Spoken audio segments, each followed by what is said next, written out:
Birthday my dear best friend. ಹಗುರಾಗಿದೆ ಹೃದಯ ಮಗುವಾಗಿದೆ, ಉಸಿರು ನಿನ್ನ ನೋಡಿ ಮನಸೋತು ಸಿಹಿಯಾಗಿದೆ.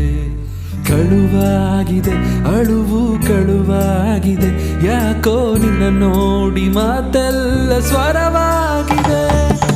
ಅಭಿರಾಮ